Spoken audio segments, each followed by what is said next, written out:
Yeah, good evening. Welcome again. I hope you had a great dinner, because that's a bit of my interest, because I'm Wim Ballieu.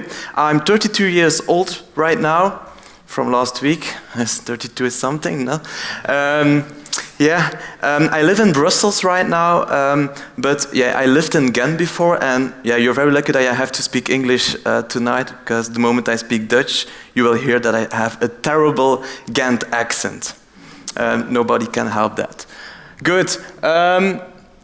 I'm a chef, so I'm a real foodie. I'm really passionate about everything, about food, ingredients, animals, herbs, serving people, everything you want. I'm a real foodie, and I was very lucky. That's a picture at the table of my grandparents' farm in Veurne, so it's nearby the Flemish coast. And I think that's the place where I learned everything. Cooking, but most of all, respect for the ingredients. It was a farm where you had and potatoes, and roots, and animals, and chickens, and pork. So a very old-fashioned farm where you had a bit of everything. So they were self-providing, and that's an interesting thing nowadays. But you also see that the table and the food brought us together, certainly with my grandparents there, and we had beautiful talks about, old recipes, old ingredients, and my grandfather on top of the table said, and nowadays nothing is good, and vroeger was alles beter. All right. Now, maybe because of my grandfather, I don't know, I moved to Ghent when I was 2 years old. Together with my parents, my father started a butcher's shop in Ghent, and I don't know why, but he really wanted to leave that countryside which Veurne was. And we went to the big city. Ghent has 200,000 inhabitants, so it's not that big. But if you see Veurne and you see Ghent, Ghent is really New York. It's real big. It's a whole city. I don't know why. I think my father had a certain ambition to bring his meat, his ingredients to the whole big city, a certain ambition. I don't know, maybe he thought he would earn more money in that city. I think it's also part of it. And I think I shared that ambition a little bit. In West Flanders, when your father is a butcher and has a butcher shop, you also become a butcher. That's strict. That's the rule. So same for me, but I have the base. I'm a crafter right now. I want to do more with it. I want to look for connection, and maybe afterwards, I think I was looking for some appreciation. I want to be appreciated for my craftership. You heard my English isn't that well, but I do what I can. And I had the idea, let's cook outside. Let's start a catering business from the butcher shop we have, and that was us. First party, just the local party center, and we were serving the ham, still from the farm from my grandparents, with croquettes. But I don't know in English, it doesn't exist. Fries or something. Croquettes, ham and croquettes, which was a great thing. But I think I shared the ambition of my father, and I really wanted to go further. And 3 years afterwards, that's a picture of me, the whole Wim, cooking aux Champs-Élysées at Paris for the Vuitton shop. And I thought, all right, now I have the appreciation I want. I have the connection with the food, I have the connection with the people, I thought. But I can assure you, the moment you are serving little cubes of celery or something with little drops and foams and mousses on top, you lose a bit the connection with the food. And I can assure you, the moment you have clients just like that, what a great food and a great champagne, you're losing really, you are losing the connection with your clients also. And that's a problem. Certainly, the moment when you're, in my case, are 29, you have a problem. You're really losing connection, in my case, with cooking, but maybe more important, I'm losing connection with my clients. So I had a problem. I went back to the kitchen for my grandparents and said, I'm losing connection. I'm losing people. I don't know what I have to do anymore. I can't do the ham with croquettes aux Champs-Élysées, I think. But yeah, what happens now?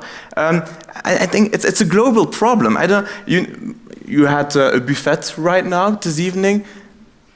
Any of you have an idea about the origin of the ingredients you had on that buffet? Without blaming the cooks here, of course, but that's a problem. Now you had to look, it was kind of a walking dinner, so you're with a lot of people and you will have a bit of connection. But may I ask, who of you had breakfast this morning with his family? Oh, that's all. In Flanders, it's more or less. Okay, but we are losing a bit of that connectivity with our people. And so I had the idea, I want to go back to the roots. I really want to go back to the roots, but you have to know in Ghent we have a certain, how do you say, very left people with bicycles, sandals, drinking apple juice, a whole vegetarian menu, of course. Growing little roots on the terraces of the rooftops in Ghent, which are not that clean. So that's also a problem. And I really was wondering, how can I combine that roots, the base, the craftsmanship, with the culture I learned? Because I really I love a beautiful life. I love beautiful people, beautiful music, a real culture. Most of the time I also like beautiful clothes, but sorry for my...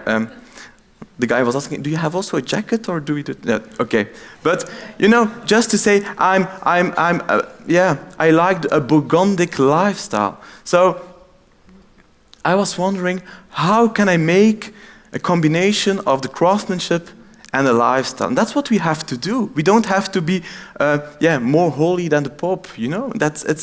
We are people. We have a beautiful word, enjoy, but you don't have to, Yeah, maybe in English it's not the same, but you all understand what I want to say. So, I went back to Ghent from the farm from my grandparents. I started a meatball restaurant. Handcrafted meatballs, minced meat from the recipe of my father's butchers, with meat of the grandparents' farm, but on a design plate, beautiful table, beautiful music, beautiful people also. Not me, but the others. And I really tried to put some innovation into the meatball. That's what you see. We make handcrafted meatballs filled with things we love. A bit referring to Paris, the moelleux au chocolat, or Champs-Élysées, you have the liquid inside of your chocolate cake. Yes, we have. Yes, we can. We do it just into the meatball. And Balls and Glory was born 3 years ago. I started.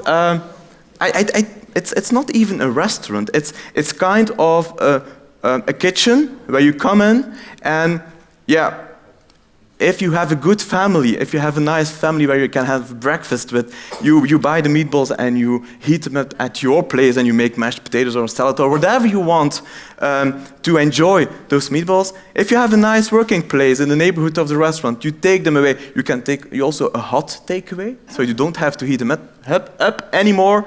Or if you don't have any family or any workplace, you also can take a seat at a long table, and you will get in connection with people that also are in a need of a talk, but certainly in a need of good food. And that's what Balls and Glory is, I guess. You see, we have free water, we have free fruit in the middle of the table, and we are a bit of a company. We just were thinking, how can we be efficient? If you have to pay €2.50 for a small bottle of water because somebody was pumping up, in France the Ardennen, you have Spa, pumping up the water, put it in little small bottles, then you transport it to another I don't know what, and then you put it in a fridge, and then you go down and up and again, and then you have somebody that serves you the water. That's €2.50 you pay. Don't do all that. Just serve the water for free, fruit for free, because we really want to make healthy food. And actually, I think, you have the mommy feeling. Mommy at home, like my mother, she cooks, she's aware of the healthiness of the food we have. She controls the food cost.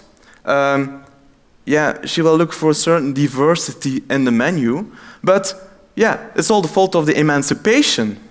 because of the emancipation, we don't have mummies anymore. And no, and yeah, now we have balls, but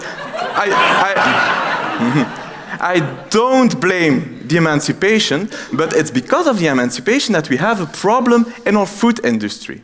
You know, it's kind of a TED talk, so I can say that here.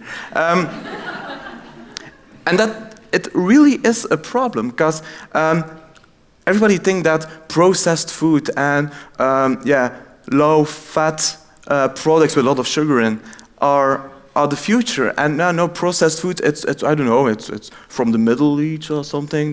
No, we only have processed food the last 40 years. And nobody is wondering, when will mommy come back to make good food? And that's a bit my message for today. I'm looking for connection. I want to be connected to the food, and I hope that I'm not alone. And in Flanders, we have 3 restaurants right now, and I'm a bit the Mommy of Flanders, I think. I don't know. But we see we can control the food. We know the origin of our food. It still comes from our own farm. It's handcrafted, just like a mommy does. We only ask 12 euros because we think about what we're doing. And on top of it, we don't have any food waste in our restaurant. So that's a good thing. So we need more mummies in the world. That's what I want to say. So I don't want to be alone. That's a picture of our restaurant in Ghent. We have 2 wide open doors. I really want to ask to all other restaurants, open your doors and be a mommy for us again. Really. Mommy. You know, and here you see, we are Balls and Gloria's restaurant. We only sell meatballs, and nothing wrong with it. I always say, I'm a one-trick pony. Me also as a chef, I'm really passionate about food, but don't ask me anything about sports or music. Please don't. Please don't. I'm a one-trick pony. That's the only thing I can do. But we live in a very beautiful world. So if we have 1,000 one-trick ponies in the circus the world is, we have a very beautiful show. We have 1,000 different tricks. So that's what we have to do. And now I'm really talking to the restaurant industry. Become a mommy, choose your trick, and be that one-trick pony. That's the most important thing we can do. Keep it social. You know, food is not only that primary need. It's also a social tool, and social, it's a second need. You know, so food really can be the tool to make that social connection. And again, and I won't talk too much about connection because we have another girl who comes next to me. So that's what I want to do. We also have a food truck. That's just because I want to spread the word to say, let's be a mommy. Let's be that social tool to bring people together, but most of all, let's bring people back to the root, back to the base of that food. It's so important. Really, it is. I don't have more than that to say, I think. No, it's finished. I don't have my 12 minutes, I think. But I just have one clear message for you, and that it is. Thank you.